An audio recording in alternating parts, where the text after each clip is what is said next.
sur Radio Libertaire, la voix sans Dieu, sans maître, sans publicité, la voix de la Fédération anarchiste, l'émission Arracaille, consacrée aujourd'hui pour sa partie artistique, qui va venir tout de suite, à Stenlen.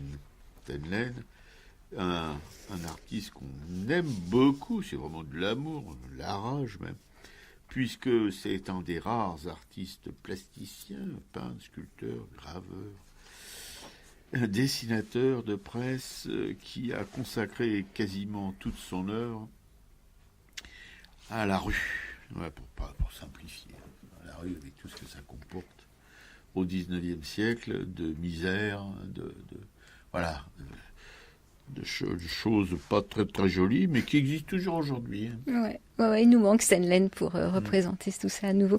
Alors justement, comme d'habitude, on commence par une lecture. En fait, on a pensé donc à un extrait des Soliloques du pauvre de Jean Rictus. Et voilà, moi je pensais que Robert allait nous lire un petit passage, et en fait, il a préféré qu'on prenne un extrait des Soliloques du pauvre qui s'appelle Crève-cœur, qui est raconté par Jean-Claude Dreyfus, qui a une belle voix aussi, qui s'y prête bien. Alors Jean Rictus, en fait, lui, c'est quelqu'un qui a vécu à Montmartre, dans le Montmartre justement de ces artistes, des anarchistes. Au départ, il écrivait des poèmes qui étaient plutôt d'une facture classique, et il s'est retrouvé sans toit en 1889, et là, il a côtoyé donc les clochards, les vagabonds, ce qui l'a inspiré pour écrire ces Soliloques du pauvre, qui est rédigé dans une langue très très populaire, quoi.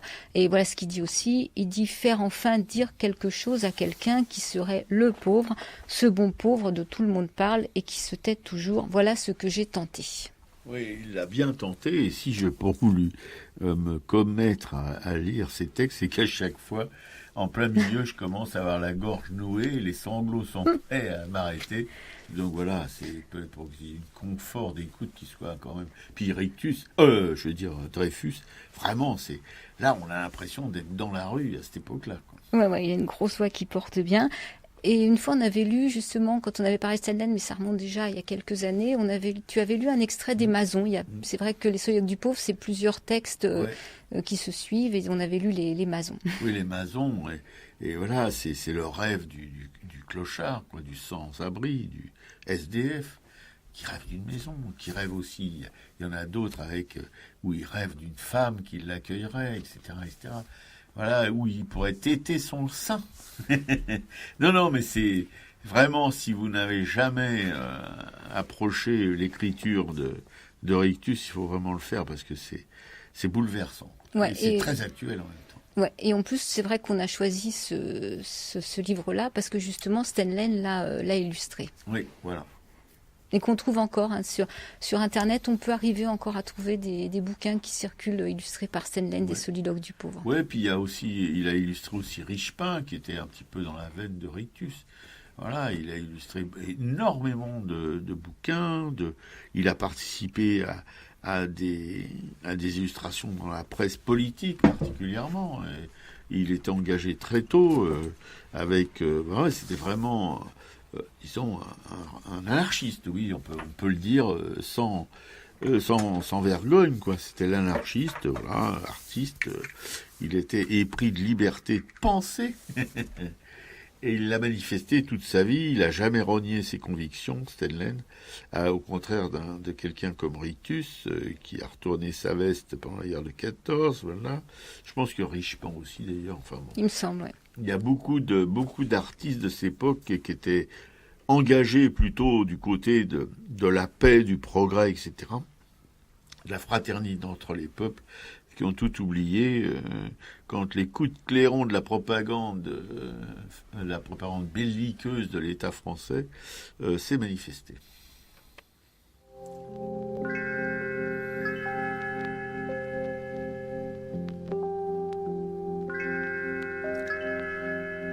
Une fois, j'ai cru que je me mariais. Par un matin d'amour et de mai. Il était minuit quand je rêvais ça. Il était minuit et je pionçais debout. À quelle santé! Oui, je me mariais par un matin d'amour et de mai. J'y jasais ma perle, ma pensée, te voilà, enfin te voilà. Quand j'étais seul, quand j'étais nu, crevant, crevé, sans feu ni lieu, loufoque, à cran, d'affaires, pouilleux, où étais-tu? Que faisais-tu? Oh, que de chagrin, que de jours mauvais, sans Karl, sans Bécot, sans Adil. Que de goujats cruels, d'imbéciles. Si tu savais, si tu savais. Ouais, le poivron là, le sang pro-bloc là. Vous feriez pas mieux de travailler? Au lieu d'être là, bafouiller, foutez-moi le camp ou... Gare le bloc. Non, toute ma vie, je me rappellerai la gueule de cochon malhonnête qui se permettait de m'interpeller parce que j'y bouchais sa sonnette. Alors, comme je le reluquais de travers, il a sorti 3 revolvers, 2 canifs et son trousseau de clés. Et ça foutu à gauler. Au secours! À moi! À l'aide! Moumon! On me ratiboise! On me saigne! On me viole! Il n'y a pas de paix qui vienne des agents! Plus souvent qu'on verrait leur fiole!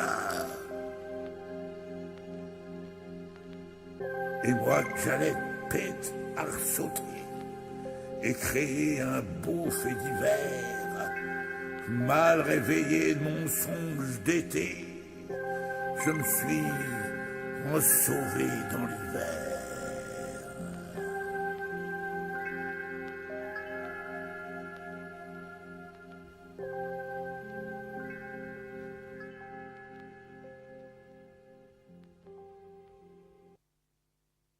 Voilà, c'était donc Jean-Claude Dreyfus qui interprétait Crève-cœur de Jean Rictus. Oui, une magnifique interprétation, parce que vraiment, là, j'aurais pas tenu la route à côté de lui, bon, mais ces soliloques du pauvre, vraiment, c'est quelque chose que tout le monde, enfin tous ceux qui s'intéressent un petit peu à la misère humaine, en tout cas, comme il y en a aujourd'hui dans les rues de Paris, dans toutes les rues de France, de Ville-de-France, puis dans le monde aussi, évidemment, mais tout près, là, à Paris, il y a des gens qui dorment dans la rue, des femmes avec leurs enfants aussi, vous voyez. Et donc, rien n'a changé vraiment depuis le 19e siècle, hein, il ne faut pas croire qu'on a progressé.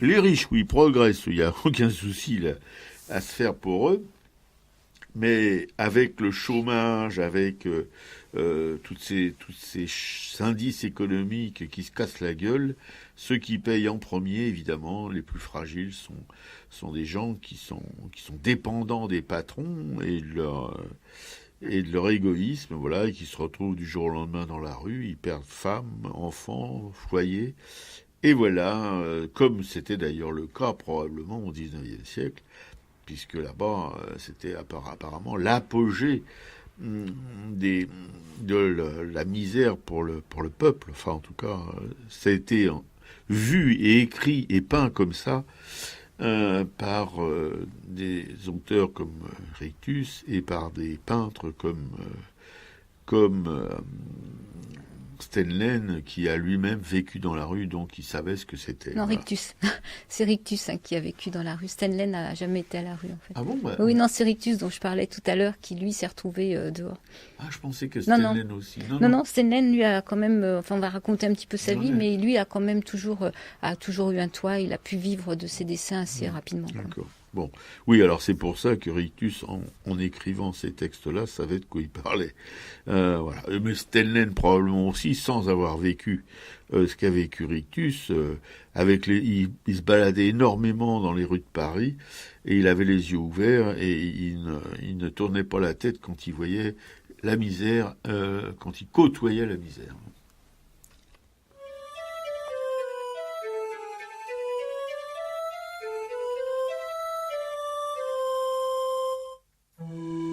Avez-vous le soir, par hasard, rencontré sur le boulevard une rôdeuse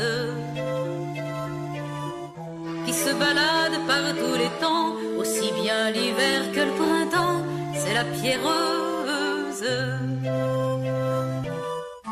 Demandez-lui d'où elle vient, le plus souvent elle n'en sait rien, c'est une gueuse.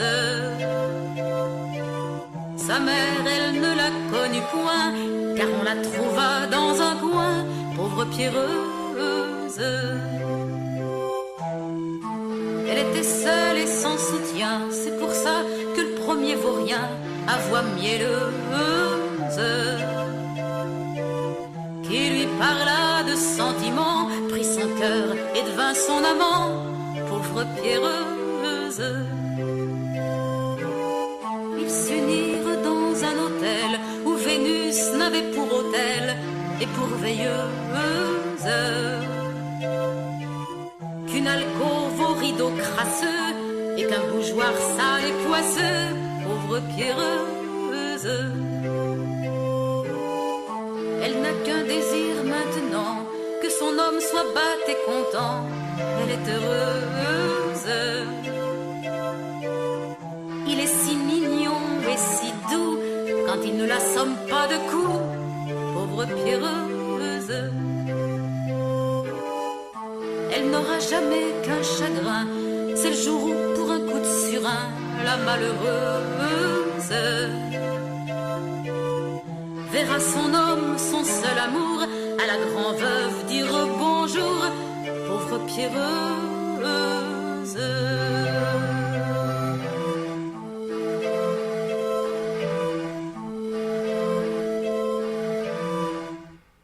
C'était Pauvre pierreuse, interprétée par Michel Bernard.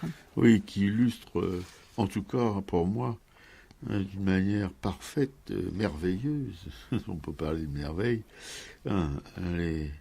les soliloques du pauvre de Jean Rictus, voilà, illustrés par Stendhal.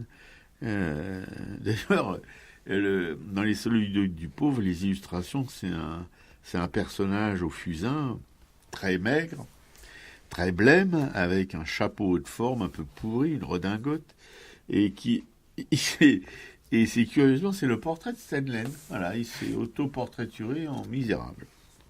Ouais. Donc on va faire un petit peu la bio de Stendhal, hein, voir qui est cet artiste à plein de facettes. Donc Stendhal, lui, il est né en 1859, c'est un Suisse, hein, il est né à Lausanne. Donc, comme beaucoup, dès l'enfance, il dessine. Son grand-père, d'ailleurs, enseignait le dessin à Vevey et illustrait l'almanach qui s'appelait Le véritable messager boiteux. Donc ça, c'était de Berne et Vevey. Et il a 9 oncles qui sont aussi dessinateurs. Donc il passe rapidement par des études de théologie et après il se tourne vers l'art, puis il va donc arriver à Paris en 1881 et là il s'installe à Montmartre. À Montmartre, il fait la connaissance d'Adolphe Villette, avec qui il fréquente le Chat Noir, qui est le cabaret tenu par Rodolphe Salis. Là, il va rencontrer également Toulouse-Lautrec, Aristide Bruant. Il se rapproche des milieux libertaires. Et c'est l'époque où les périodiques français connaissent un essor remarquable, avec la loi sur la liberté de la presse du 29 juillet 1881. Donc en 1882, c'est l'apparition du premier numéro du journal du Chat Noir. Et là, c'est l'apparition des dessins de chats, justement, qui vont assurer le succès de Stendhal.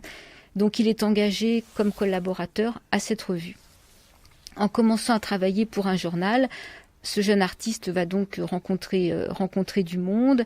Paris est une ville qui connaît alors un développement croissant en lieux de divertissement, en cabaret, en café-concert, en bal populaire. Donc c'est autant de possibilités de se distraire et aussi de postes d'observation pour Stendhal.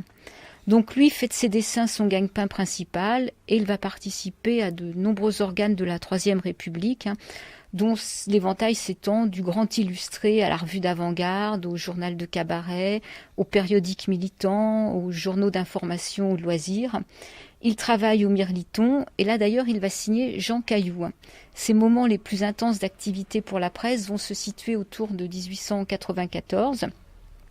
Alors on peut citer les revues dans lesquelles il a travaillé. Il y a l'Écho de Paris, il y a La Caricature, il y a Le Chat Noir, il y a Le Figaro illustré, La Plume, le Gil Blas illustré, le Chambard socialiste, Le Rire, Les Temps nouveaux, L'Image, La Feuille de Zodaxa, Cocorico, L'Assiette au beurre ou encore Le Canard sauvage.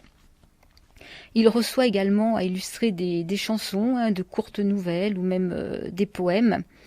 Alors il place ses dessins en page de titre, et en fait souvent il n'y a aucune légende, les dessins sont placés là, ils sont exposés aux devantures des kiosques, et donc c'est plutôt une invitation au lecteur à faire attention aux dessins pour ouvrir le journal, puis après essayer de comprendre un petit peu de quoi il s'agit. Alors avec ses contemporains comme Villette, Toulouse-Lautrec, Jean-Louis Forain, Stendhal contribue donc de manière sensible à une construction visuelle de cette vie parisienne, de cette romance sociale parisienne, qui va permettre après de fabriquer quelques stéréotypes de la vie quotidienne. Après 1890, il quitte les organes qui sont associés au Chat Noir, et il va quitter le Mirliton également. Alors le Mirliton, c'est le cabaret qui avait été fait par Aristide Bruand, pour aller vers des organes, de tendance politique plus radicale, des tendances qui vont être socialistes et anarchisantes. Donc il se tourne aussi après vers le livre illustré, vers la peinture et la gravure à l'eau forte. Il va même participer à la revue Simplicissimus, qui est une revue allemande, et il travaille donc avec l'éditeur munichois Albert Langen, et ce jusqu'à la Première Guerre mondiale, où là les relations effectivement entre la France, les relations même graphiques entre la France et l'Allemagne sont brutalement interrompues. Les anciens rapports d'émulation et d'admiration réciproque, la mise en scène ironique des identités nationales et culturelles cède le pas à une logique de la confrontation et de la propagande idéologique. Donc un autre volet artistique de Stendhal, c'est donc l'illustration de livres, dont un qui s'appelle Dans la rue, chansons et monologues. C'était un recueil des chansons d'Aristide Bruand. Donc là, les croquis sont reproduits en relief par un procédé photomécanique qui a été mis au point par Charles Gillot.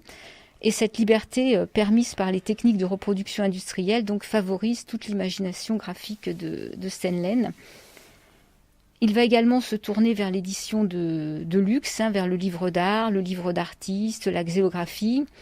Il va travailler avec Pelletan sur l'histoire du chien de Brisquet. Il va travailler sur le vagabond de Maupassant, donc sur les soliloques du pauvre de Jean Rictus, sur la chanson des gueux de Richepin.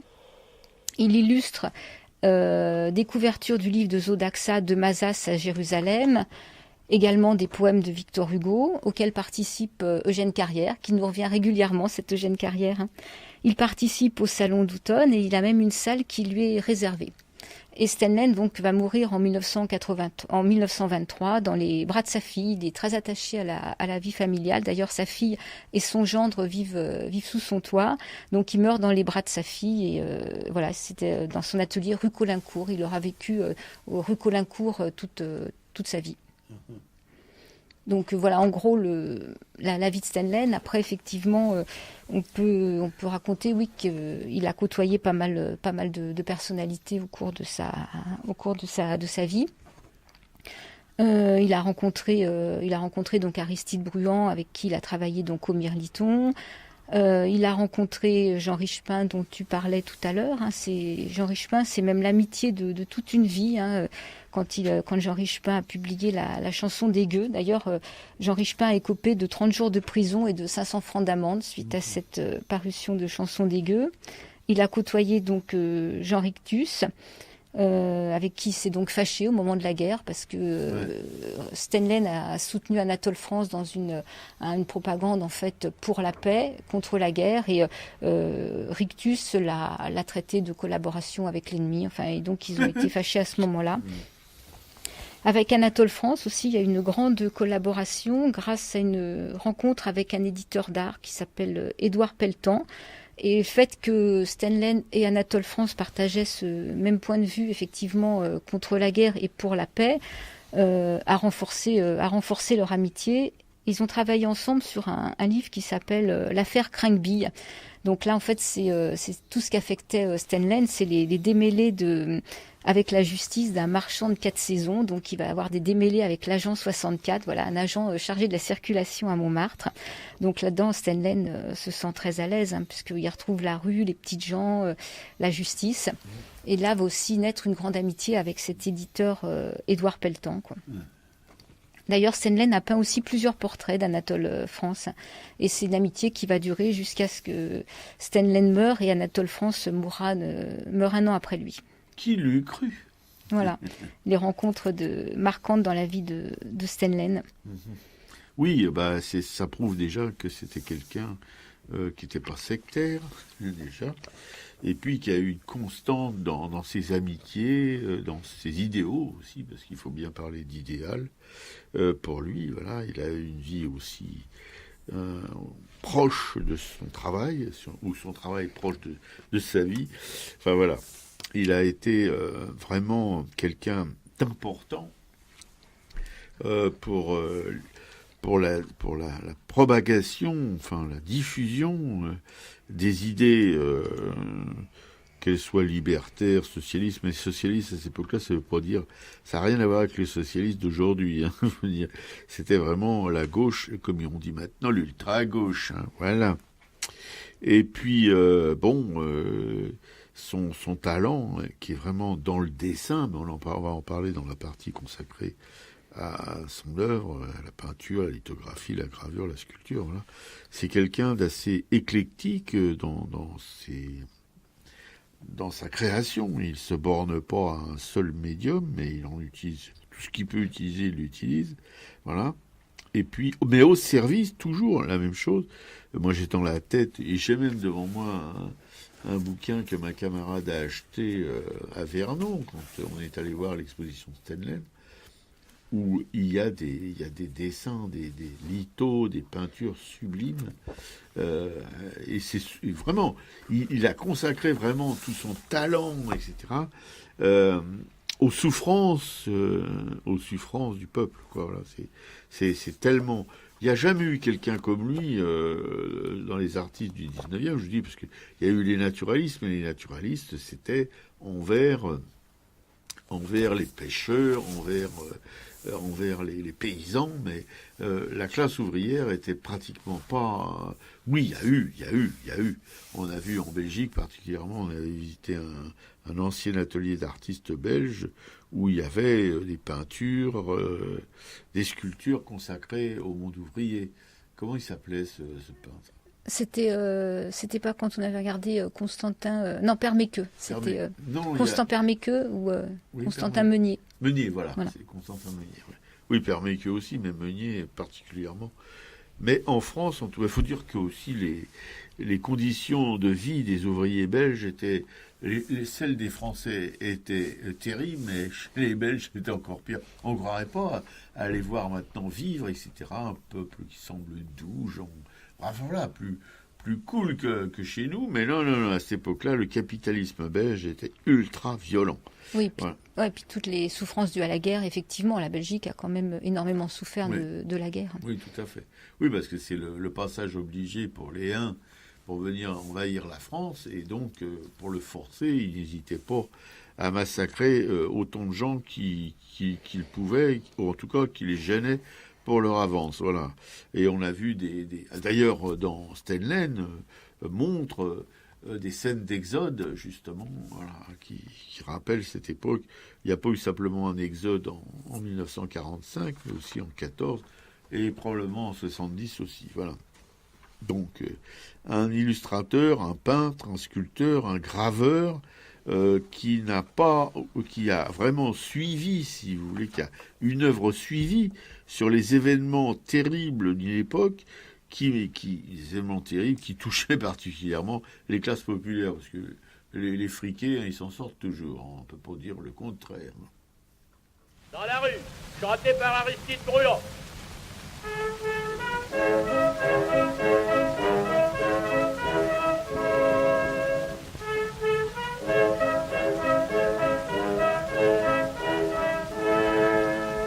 Je ne sais pas si je suis de Grenelle, de Montmartre ou de la Chapelle, ici d'ailleurs ou de là-bas. Mais c'est bien que la foule a couru, un matin m'a trouvé sultan, dans la rue, dans la rue.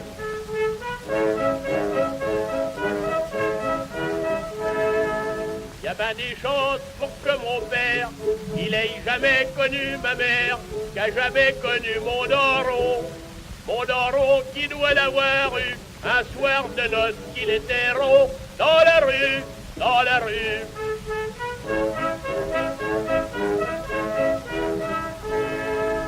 Je n'ai jamais connu d'autre famille que la petite marmoille qui fourmille.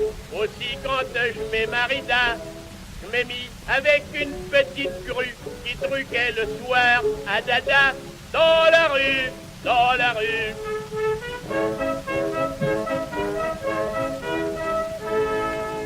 C'était une petite gonzesse blonde qui avait la gueule de la Joconde, la fesse ronde et le téton pointu, et qui était aussi bien foutue que les statues qui montrent leur cul dans la rue, dans la rue.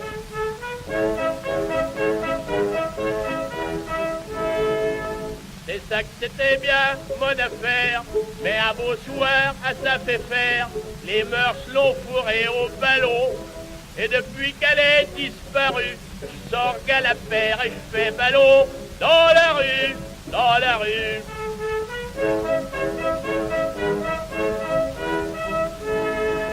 À présent, vous voulez que j'aille, vous voudriez dit que je travaille, je pourrais pas, j'ai jamais appris. Va falloir que je vole ou que je tue, parti, joyeux, pas vu, pas pris, dans la rue, dans la rue.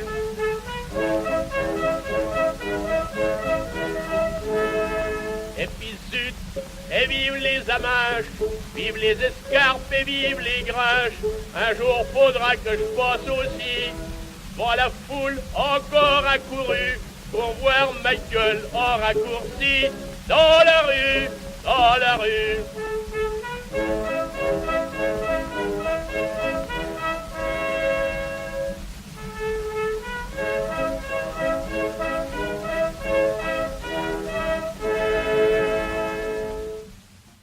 Voilà, vous êtes quand même bien en 2017. C'était Aristide Bruand qui chantait dans la rue. Vous êtes en 2017, non, parce que vous voulez garder l'ambiance, parce qu'on est en plein 19e. Et vous êtes aussi sur Radio Libertaire, la voix sans Dieu, sans maître et sans publicité, la voix de la Fédération anarchiste. L'émission Araka qui consacre sa partie artistique, c'est-à-dire en ce moment, à Stenlen. Joseph Alexandre Stenlen, c'est ça? Théophile Alexandre. Théophile Alexandre Stenlen. J'aime bien Théophile. Voilà. Bon, il n'y a plus beaucoup de Théophile maintenant, je crois, dans les prénoms qu'on donne aux garçons. C'est dommage, parce que Théophile, je trouve que c'est quand même assez poétique. Ouais, mais Théophile, c'est qui aime Dieu quand même. Hein. Oui, bon. Oui, c'est vrai. Bon, enfin, ça ne l'empêchait pas d'être libertaire, hein. Alexandre Théophile Stenlen ou Théophile Alexandre Stenlen. Bon, on va vous causer donc dans le poste sur cette radio mythique, hein, qui est écoutée par des millions de gens dans le monde entier.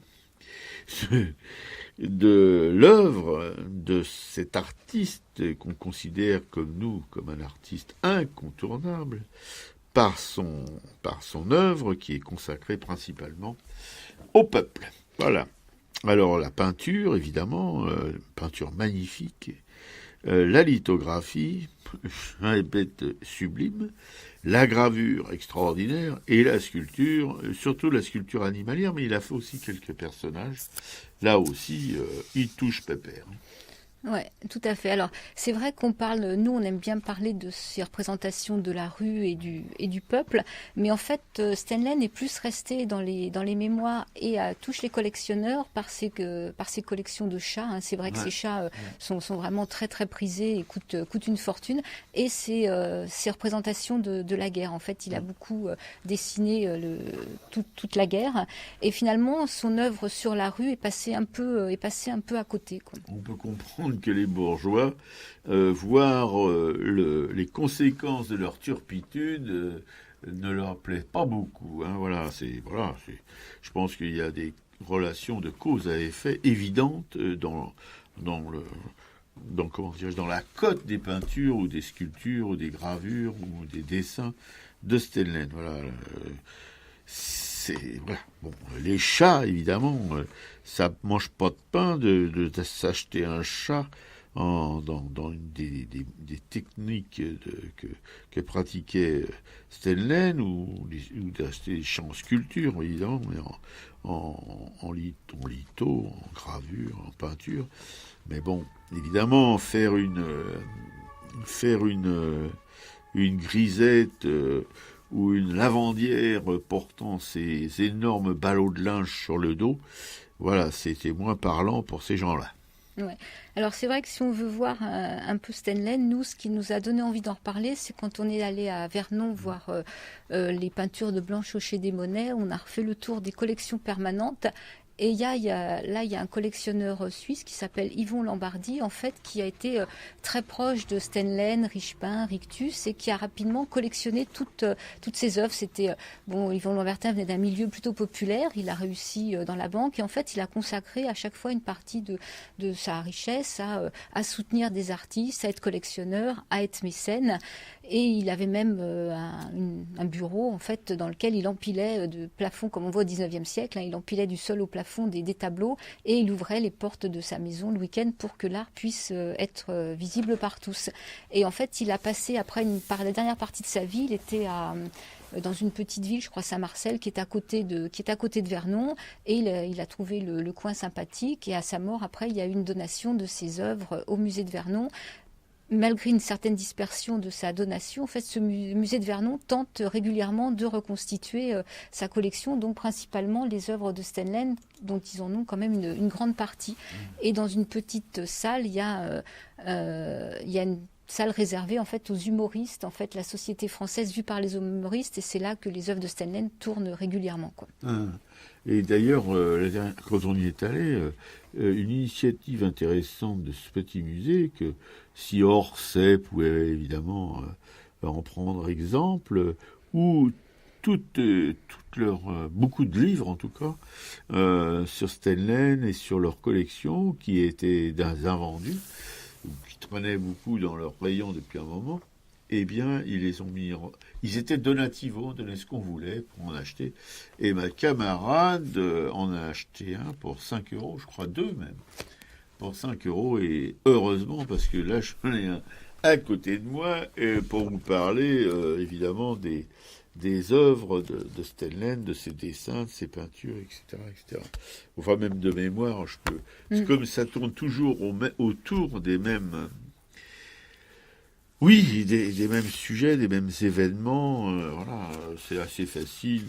Et là, c'est sous les yeux sur la couverture, il y a un fusain qui a été traduit en litho, je pense aussi, où on voit une jeune paysanne allongée sur du foin, en plein champ, là, une meule de foin, elle est pieds nus, et je trouve ce dessin extraordinaire. Pourquoi ? Je vais vous le dire, parce que j'ai vécu un moment de ma vie, quand j'étais enfant, à la campagne, et j'ai connu ces tas de foin, et j'ai connu ces paysannes, ça me touche particulièrement, parce que dans la position, dans le travail du fusain, etc., on a une proximité avec vraiment ces personnages de la campagne, nature, voilà, brute.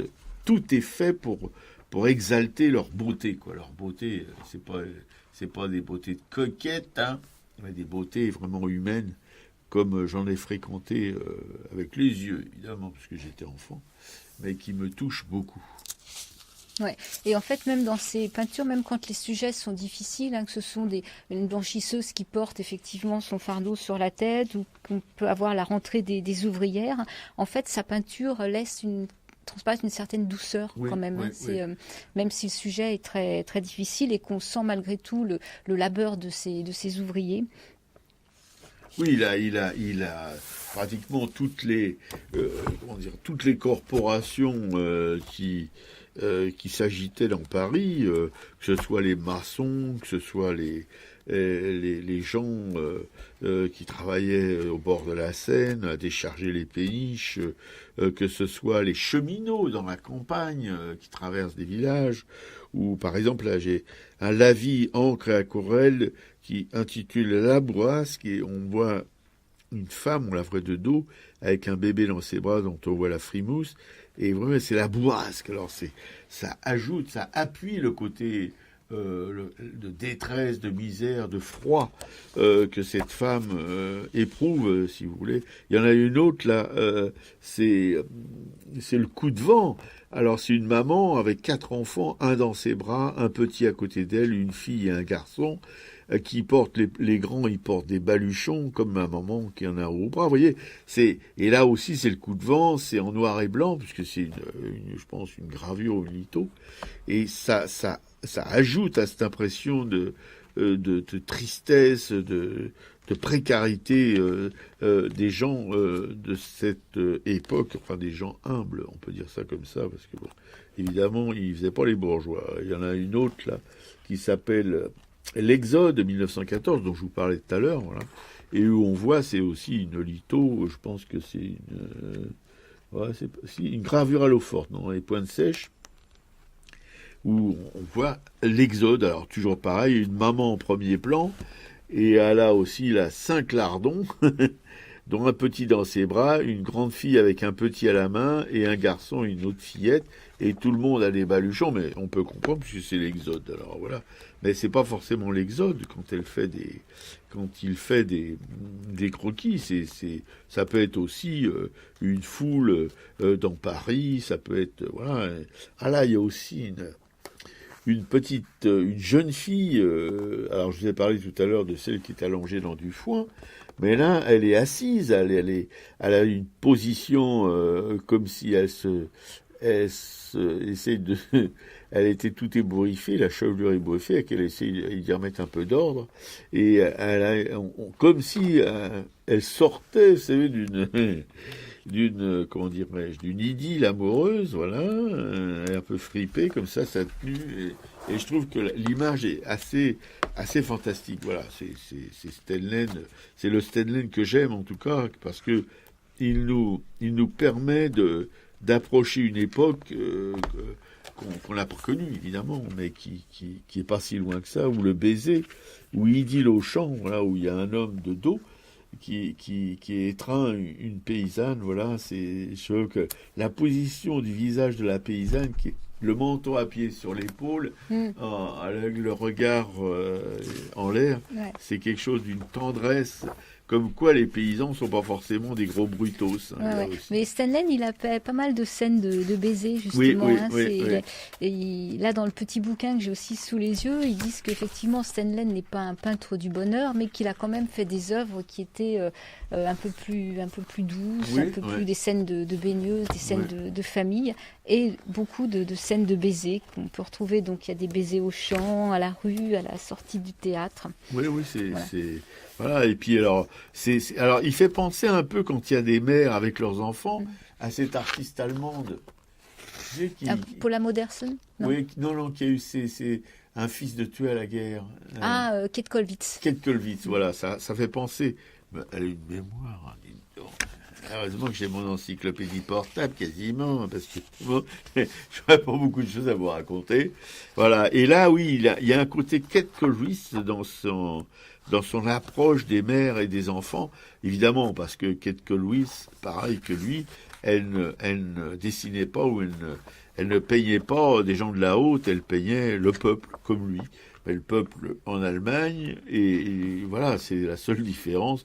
Mais si on n'avait pas cette référence géographique, on pourrait pas dire c'est l'Allemagne, c'est la France, parce que les gens misérables, les ouvriers, les masses ouvrières, elles étaient à la même enseigne dans toute l'Europe. Voilà, c'est pas. Mais ils savaient aussi faire des nus féminins magnifiques. Voilà, c'est pas simplement un peintre de la misère ou de mamans avec leurs enfants, etc. Mais aussi, ils peignaient des nus qui était quand même assez somptueux et évocateur. Ouais, puis donc il travaille aussi donc avec de l'encre, avec plein de médiums différents. Et pour son travail sur la guerre, en fait, quand la guerre éclate, Steinlen a 55 ans.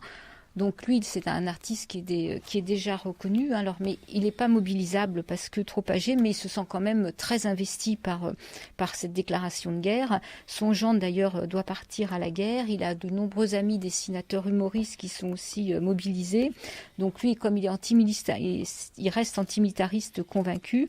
Et là, il va réaliser un grand dessin qui est conservé à Orsay. C'est un dessin qui a été fait le jour de la déclaration de guerre. Donc je ne sais pas où il est ce dessin à Orsay. J'ai pas souvenir de l'avoir déjà vu. Et puis on l'a pas là non plus non, on l'a pas non plus. Et donc là, il va consacrer en fait son travail à mettre effectivement sur le papier tout le quotidien des soldats. Donc il le fait pas du tout dans un sentiment patriotique, mais il va chercher à démontrer l'absurdité de la guerre. Et il y a beaucoup de nombreuses associations de bienveillance et de secours qui vont le solliciter pour faire des affiches à ce moment-là pour pouvoir demander de l'aide. Donc là, il va rendre hommage, c'est pas aux soldats qui rend hommage, mais justement aux ouvriers, aux paysans, aux pères de famille. Qui sont soldats.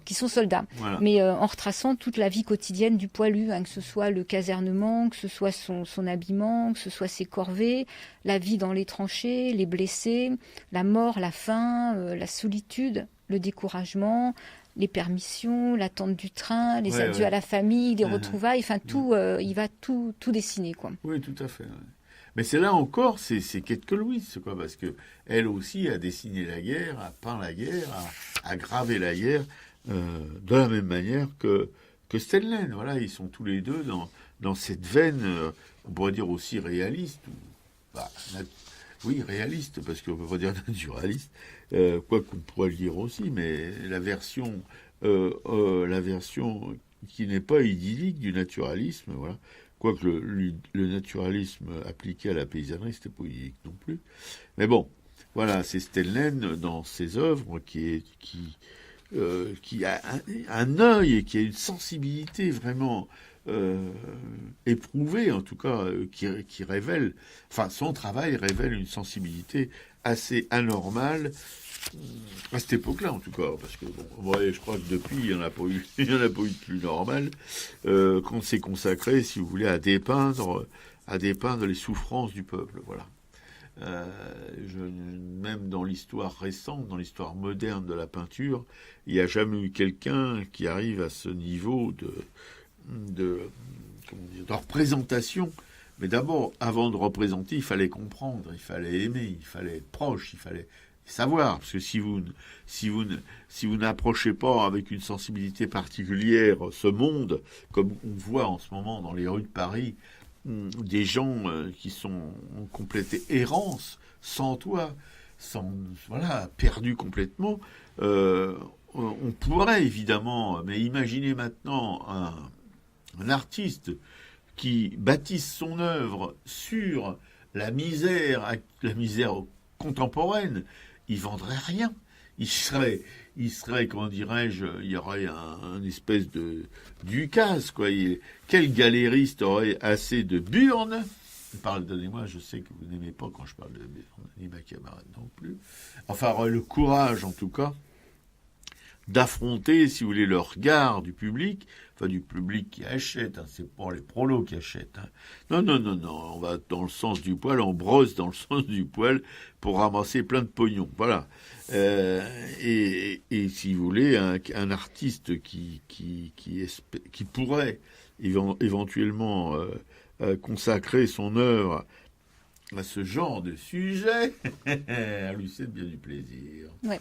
Alors il y a aussi dans son œuvre, il y a quelques séries de portraits, dont Anatole France qu'on a vu tout à l'heure là, et il y a une femme qui s'appelle Maïseda, qui est une femme noire qui l'a peint. Et donc, il y a une histoire un peu particulière avec cette femme. En fait, Steinlen est toujours resté très, très discret sur sa vie familiale, sa vie privée. Pour lui, c'est très important de préserver ça. Mais Maïseda est une femme qui est arrivée apparemment avec des explorateurs. Elle est arrivée de Saint-Louis du Sénégal. Et c'était une danseuse et qui est venue frapper à la porte de Steinlen pour proposer des séances de pause parce qu'en fait, elle ne gagnait pas assez bien sa vie avec son métier de danseuse. Et là, Steinlen, en fait, va l'héberger par la suite quand elle viendra refrapper à sa porte en disant qu'elle ne sait plus où loger. Donc, il va l'héberger en fait dans son atelier qui est pas très loin de son habitation, toujours rue Caulaincourt, en lui proposant d'entretenir l'atelier et de s'occuper de toutes les bêtes recueillies. Apparemment, Steinlen, effectivement, devait recueillir énormément de chats dans son atelier. Et en fait, elle va rester dans cet atelier jusqu'à la fin de sa vie.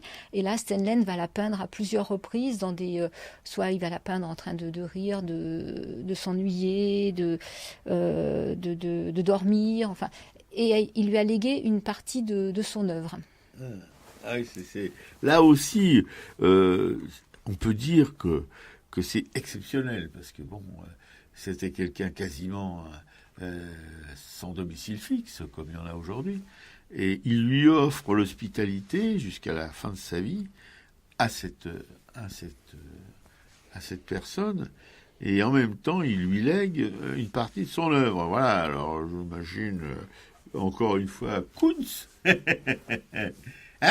Kunz qui hébergerait une afro-américaine dans la misère, et elle ferait loger dans son atelier et qui lui offrirait une partie de son œuvre. Non, c'est pas concevable maintenant. On pense d'abord à soi et puis aux autres si on a le temps. Voilà, donc en fait, si on a envie d'aller voir un peu de Steinlen, on peut aller au musée de Vernon, donc au premier étage. Oui, c'est un petit musée magnifique. Oui, et en fait, quand on a lu un petit peu dans le livre, ils expliquent un peu toute cette histoire du musée. Effectivement, cette donation Lamberty a été un moteur dans la reconstruction du musée de Vernon, et ils ont un étage consacré à l'art animalier, et c'est pareil, c'est grâce au travail de Steinlen sur son art animalier, sur ses chats, que s'est construit cette collection du musée Vernon. Donc en fait, Steinlen fait vraiment partie de l'histoire de ce musée, ainsi que ce donateur là, Yvan Lamberty, quoi. Oui. Non, vraiment, vous deux, c'est pas impossible d'y aller. Hein. Il y a un train qui va. Il doit y avoir le train, oui, je pense Paris-Vernon, c'est à 60 km à peu près, 60 ou 80 km de la capitale. Et pour les gourmands de cuisine italienne, il y a une petite pizzeria dans la rue principale de Vernon. Pas très loin du musée d'ailleurs, vous n'avez pas le temps de... Et puis là, vous pouvez vous reposer, penser à l'exposition, vous réchauffer. Ouais. Oui, non? Et puis il y a un tableau aussi qui est au musée d'art et d'histoire de Saint-Denis, c'est la rentrée des ouvrières, c'est une huile sur toile de 1905, donc là c'est au musée de Saint-Denis. Ouais. Mais je pense qu'à Orsay, il y en a quelques-uns aussi. Ouais. Et il fut un temps où à la librairie Publico, il y en avait un, Steinlen. Il n'y est plus. Et moi, je connaissais pas encore Steinlen, je l'ai connu comme ça, par la librairie Publico. Et puis, non. Avant, j'avais eu le bouquin que j'avais acheté au Puce quand j'avais 17-18 ans, là, sur les soliloques du pauvre, qui était illustré par Steinlen. Je l'ai toujours, mais le pauvre, il n'est pas en très bon état. Il faudrait que je me rachète un poche, parce que c'est pour éviter de feuilleter celui-là. Chaque fois que je le feuillette, je ne l'arrange pas.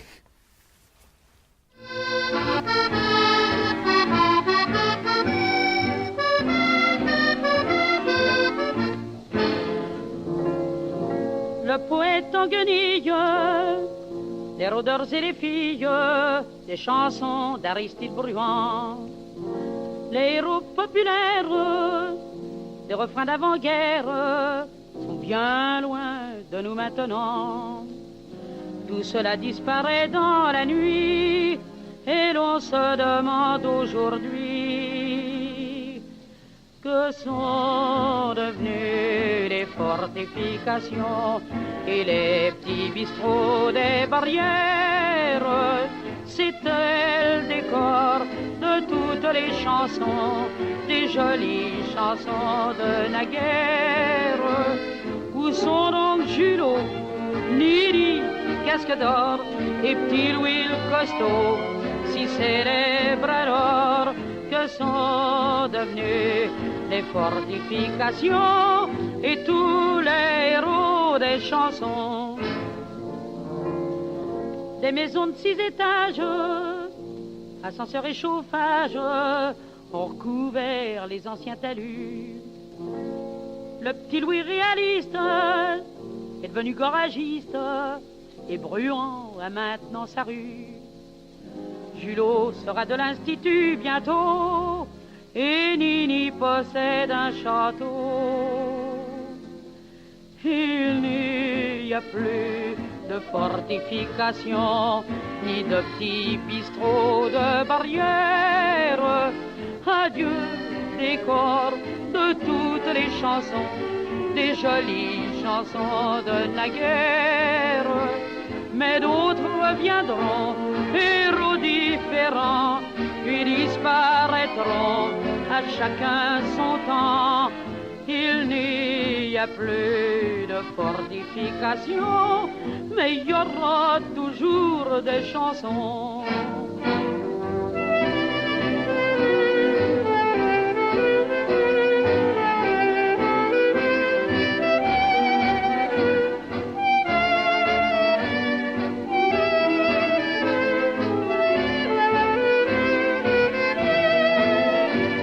Mais d'autres reviendront, héros différents, puis disparaîtront, à chacun son temps.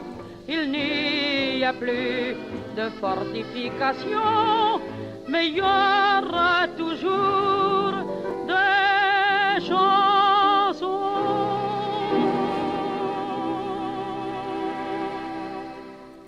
La chanson des fortifs, interprétée par Fréhel.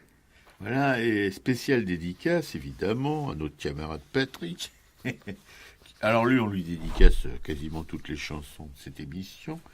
Enfin, on lui dédicace surtout Pauvre Pierreuse de Michel Bernard, Dans la rue d'Aristide Bruand, et la chanson des fortifs de Fréhel, et aussi à notre auditrice chérie Claude, notre auditrice de la Nation, qui adore ces périodes, cette époque en tout cas.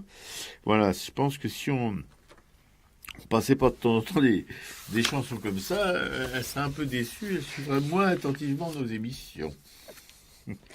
Ouais. Alors les expositions de cette semaine. Alors dans les nouvelles expositions, il y a l'association pour l'estampe et l'art populaire, 49 bis rue des Cascades dans le 20e, qui fête le jour des morts tous les ans. Effectivement, c'est le jour des morts, c'est la fête mexicaine qui sert à rappeler aux vivants qu'ils ne sont que des vivants et que faire rigoler les morts. Donc c'est une série de gravures, c'est jusqu'au 12 novembre.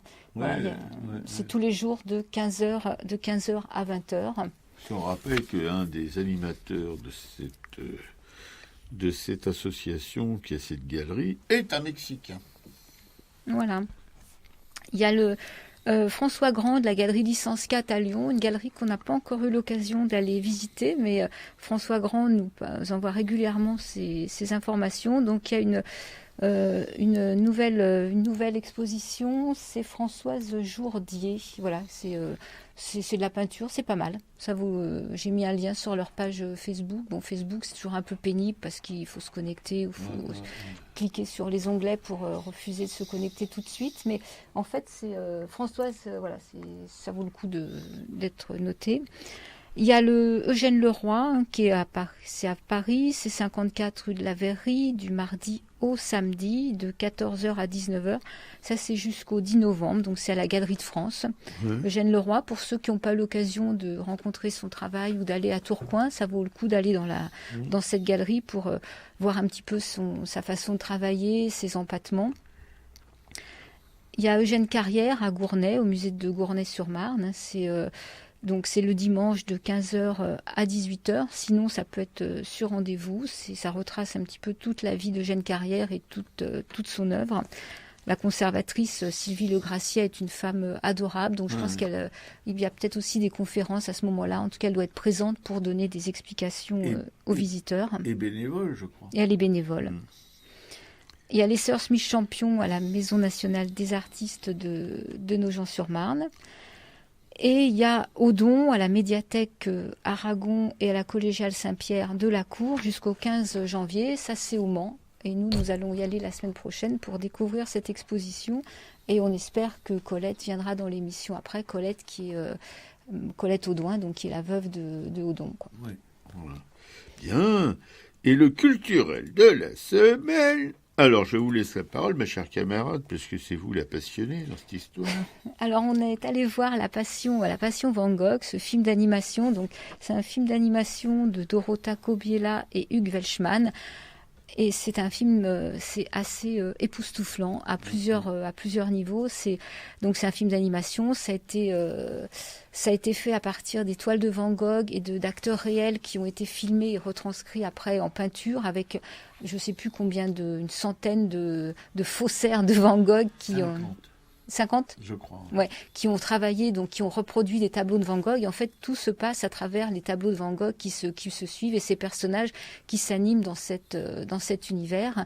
Donc, je crois qu'il y a eu 62 000 plans, voilà, qui ont tous été peints à la main. C'est 7 ans de travail. Alors, effectivement, ça, c'est une prouesse technique. Et ce serait pas intéressant si, avec cette prouesse technique, ce qui est important, c'est l'émotion qui arrive à passer derrière sur les rapports de Vincent et de Theo Van Gogh, sur les lettres qui se sont écrites, et en fait sur le parti pris de ce film d'animation qui est le fils du postier de Arles. Quand Vincent écrivait à son frère, en fait, Vincent meurt et le postier a une lettre qu'il devait remettre à Théo et qui n'est pas parti. Donc en fait, son fils, le fils de ce postier, va à la recherche de Theo Van Gogh, qui malheureusement est déjà mort puisqu'il va décéder 6 mois après Vincent. Et donc il va chercher à retrouver quelle a été la vie de Vincent Van Gogh dans les dernières parties de sa vie, et donc enquêter finalement sur cette mort de Vincent Van Gogh en se posant la question, est-ce que finalement c'est bien un suicide? Et c'est fait d'une manière captivante. En fait, on s'ennuie pas une seconde, et il y a une émotion intense qui fait qu'on pleure même sur un film d'animation. Surtout de Mini Piquet. Donc c'est vrai que ça nous a énormément plu à tous les deux. Moi, ça m'a même donné envie justement de poursuivre un peu ces recherches de remise en cause du suicide de Vincent Van Gogh. Donc dans la foulée, je suis allée lire La valse des arbres et du ciel. C'est un livre de Jean-Michel Guénassia qui est partie du journal de la fille du docteur Gachet, Marguerite Gachet, qui va raconter son histoire avec Vincent Van Gogh et qui a toute une théorie effectivement sur ce non-suicide de Vincent Van Gogh. Et tout ça, moi, ça m'a passionnée. Donc j'ai même envie de faire une émission sur cette histoire de mort de Vincent Van Gogh, sur qui était finalement ce docteur Gachet, qui n'est pas du tout ce docteur mécène des impressionnistes dont on a bâti l'histoire. On a complètement enjolivé toute cette histoire. Voilà. Sachant que Guénassia s'est inspiré pour son livre, il a lu énormément de récits, d'enquêtes, donc c'est pas du tout quelque chose qui sort comme ça subitement de son esprit. C'est un travail qui est vraiment appuyé par des documents. Oui, parce que il y a Gachet, lui, qui a constaté le décès et qui a conclu au suicide. C'est Gachet. Mais il y a un autre médecin qui est tout le contraire, a démontré d'une certaine manière que non, ça ne pouvait pas être un suicide de la manière dont Van Gogh s'était soi-disant suicidé, puisqu'on ne se tire pas une balle dans le ventre, dans l'estomac quand on veut se suicider. C'est complètement aberrant, si vous voulez. Voilà, alors donc ça, évidemment, ça peut donner l'idée qu'il y a eu quelque chose de plus crado qu'un suicide. Voilà, donc ce film est vraiment un film à voir. Au début, la touche est un peu déstabilisante parce qu'en fait, les images sautent. C'est comme si en fait Vincent Van Gogh était là et remettait des touches de peinture, de brosse à chaque fois. Donc on a une image qui saute, effectivement, qui m'a un petit peu gênée au début, mais finalement après, l'histoire étant bien bâtie, le scénario étant fluide, on est complètement en immersion et on se laisse porter. Oui, tout à fait. Non, c'est comme l'a relevé Piquet-Cou, c'est l'émotion qui passe. Et ça, on a regardé des films sur Van Gogh. C'est Tavernier qui en avait fait un. Ouais. Non, pas Tavernier. Non, c'est Piala. Piala, oui. Piala, celui aussi avec Kirk Douglas. Il n'y en a pas un troisième. Enfin bref. Et on ne ressent pas du tout cette émotion qu'on ressent en regardant ce dessin d'animation, ce film d'animation, quoi. Voilà. Ouais, un pur chef-d'œuvre à notre avis. Oui. Voilà, on a également regardé donc sur Arte un doc qui est passé sur Gauguin qui s'appelle Je suis un sauvage.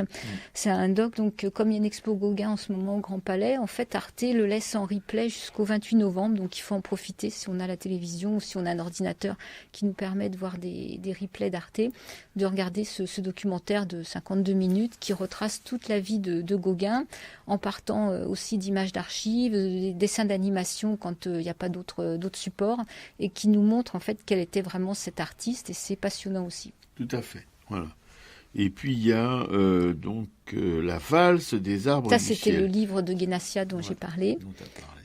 Et puis les éditions Delirium, c'est ça, les éditions Delirium, on avait reçu dans cette émission il y a quelques années déjà Laurent Lerner qui avait complètement changé son orientation professionnelle pour se lancer dans l'édition de BD anglo-saxonne, anglo-saxonne, américaine en fait. Ouais. Et là, ils vont sortir un dernier volume sur tout le Tarzan, un intégral de Tarzan. Il y aura 2 volumes, je crois. Ouais, il y aura 2 volumes et le premier doit sortir là au mois de novembre. Et on en avait surtout parlé à l'époque pour La Grande Guerre de Charlie, qui est 9 volumes en fait sur l'histoire de la Grande Guerre, mais vu par un jeune Anglais. Et le dernier, c'est consacré à Hitler. Voilà, c'est quand Hitler, effectivement, part à la guerre. Non, c'est vraiment... Puis ce sont des livres non seulement passionnants, des BD passionnantes, mais ce sont des belles éditions cartonnées, etc. Quoi, voilà. Donc, oui, il faut...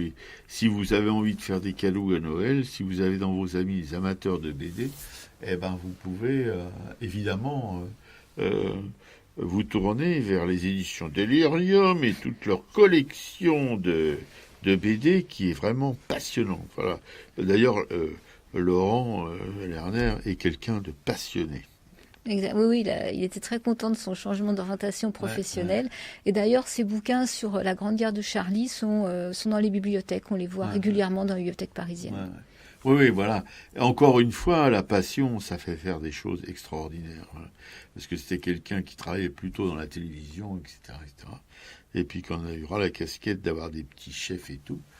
Et lui, il est devenu son propre chef, mais pas avec une mentalité de petit chef. Voilà.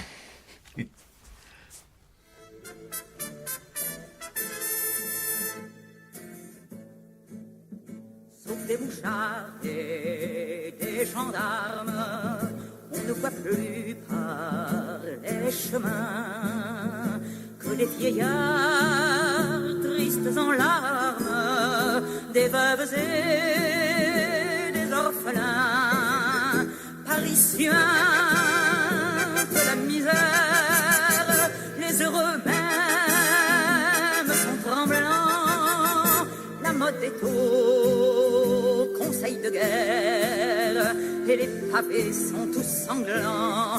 Oui, mais ça branle dans le manche, les mauvais jours finiront. Égard à la revanche, quand tous les pauvres s'y mettront, quand tous les pauvres s'y mettront. On traque, on enchaîne, on fusille tout ce qu'on ramasse au hasard. La mère à côté de sa fille, l'enfant dans les bras du vieillard. Les châtiments du drapeau rouge sont remplacés par la terreur de tous les chenapans de bouge, valets de roi et l'empereur. Oui, mais ça branle dans le manche, les mauvais jours finiront. Égard à la revanche, quand tous les pauvres s'y mettront, quand tous les pauvres s'y mettront. Demain, les gens de la police refleuriront sur le trottoir, fiers de leurs états de service et le pistolet sautoir, sans pain, sans travail et sans armes, nous allons être gouvernés par des mouchards et des gendarmes, des sabres peuplés, des curés. Oui, mais ça branle dans le manche, les mauvais jours finiront. Égare à la revanche, quand tous les pauvres s'y mettront, quand tous les pauvres s'y mettront.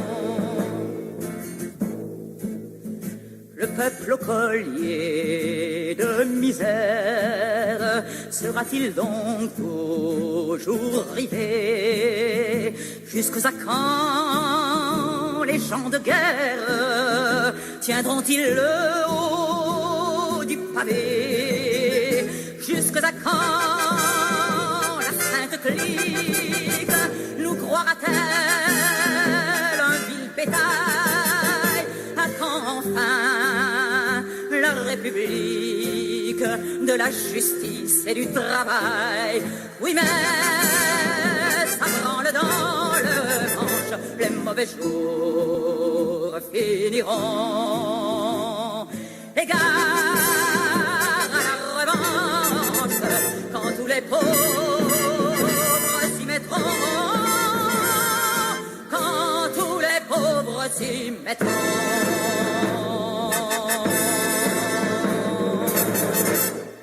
C'était La Semaine sanglante de Francesca Solville.